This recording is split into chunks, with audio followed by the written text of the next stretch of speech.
Hello, food lovers! Today we're talking about something super yummy. It's Kentucky Fried Chicken, or KFC. This story starts way back. It began with a man named Colonel Harlan Sanders. He had a big dream. He wanted to share his amazing chicken with everyone. This wasn't just any chicken. Oh no, it was special. He started his journey in 1952, but his love for cooking started much earlier.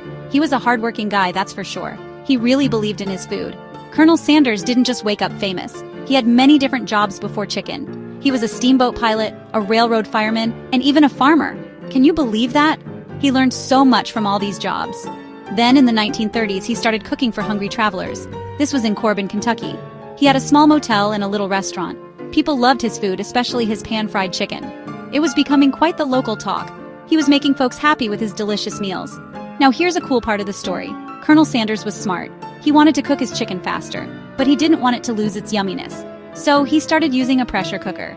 This was a big deal back then. Most people fried chicken in a pan, which took a long time. The pressure cooker made the chicken super juicy inside, and it made the skin nice and crispy outside. Plus, it was quick. This meant more happy customers could get their chicken fast. What a great idea! So, the chicken was a hit. People couldn't get enough of it. In 1952, the Colonel made it official. He franchised Kentucky Fried Chicken for the very first time. The first KFC franchise was not in Kentucky. Surprise! It was in Salt Lake City, Utah.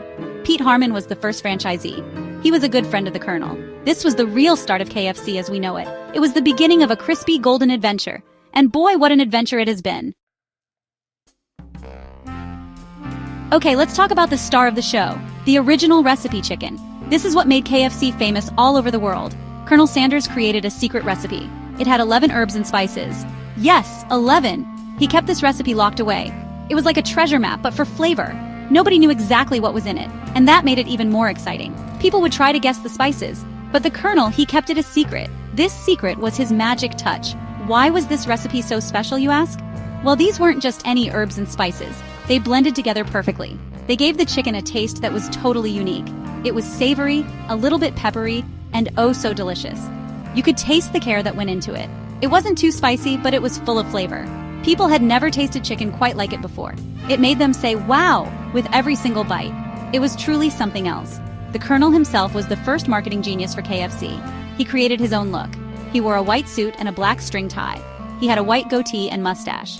He looked like a friendly Southern gentleman. And he was. He traveled all over the country. He would visit restaurants and cook his chicken for them. He was so passionate. He believed in his chicken with all his heart. His image became just as famous as the chicken. He was the face of KFC. The idea of franchising was super smart. Colonel Sanders couldn't open all the restaurants himself, so he let other people use his recipe and his name. He would teach them how to make the chicken perfectly. He charged them a small fee for each chicken sold. This way, KFC could grow much faster. And then came the famous bucket. Selling chicken in a paper bucket was another great idea. It was perfect for families to share. It made KFC meals an event. By 1964, KFC was getting really big. Colonel Sanders was getting older too. He decided to sell the company. He wanted to make sure KFC would keep growing. John Y. Brown Jr. and Jack Massey bought it. They were smart businessmen. They saw huge potential in KFC. They wanted to take that delicious chicken everywhere. The Colonel stayed on as the brand ambassador. He was still the face, even if he didn't own it all. His white suit was still a symbol of quality. The new owners worked fast. KFC restaurants started popping up all over the United States. It felt like there was a new one opening every week. More and more people could try that amazing chicken. It became a go-to place for a quick, tasty meal. Families loved it. Friends loved it. It was convenient and always delicious. KFC was becoming a true American icon. The red and white stripes were everywhere. It was a chicken takeover in the best way possible. Then, KFC started to travel the world. How exciting is that? First, it went to places like Canada and the United Kingdom. Then Mexico and Jamaica got their taste. Soon, KFC was in countries far away, like Japan and Australia. It was amazing to see people from different cultures enjoying the same chicken. Sometimes KFC would add special local dishes to the menu. But the original recipe chicken was always the star. It was a taste of America that everyone loved. The growth was just incredible. By the 1970s, there were thousands of KFC restaurants. It was one of the biggest fast food chains in the world. They opened their 3,000th store. Then their 4,000th, it just kept going. KFC reached Asia, Africa, Europe, and South America. The Colonel's dream of sharing his chicken was coming true on a massive scale. From that small cafe in Corbin, Kentucky, his recipe had conquered the globe. It was a remarkable journey for a simple, delicious idea. Let's chat about how KFC got everyone talking. They had some super catchy marketing. You know the slogan, "It's finger-licking good"?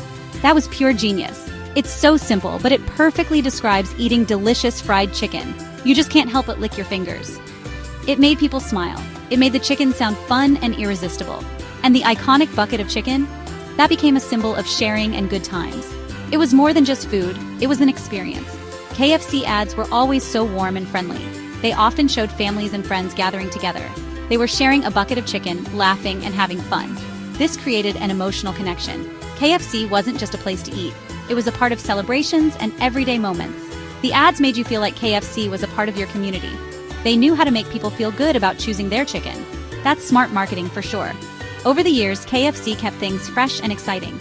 They didn't just stick to the original recipe. Oh no, they added more yummy stuff. They introduced extra crispy chicken for those who love more crunch. Then came hot wings, for a little bit of spice. They also added chicken sandwiches like the Zinger. And don't forget the delicious sides. Mashed potatoes with gravy, coleslaw, biscuits, yum! They made sure there was something for everyone on the menu. They listened to what people wanted. So where is KFC today in 2025? It's still one of the biggest and most loved chicken restaurants in the world. There are tens of thousands of KFCs in over 145 countries. Wow. Colonel Sanders' face is still on the logo. His legacy lives on. KFC has had a huge impact on the fast food industry.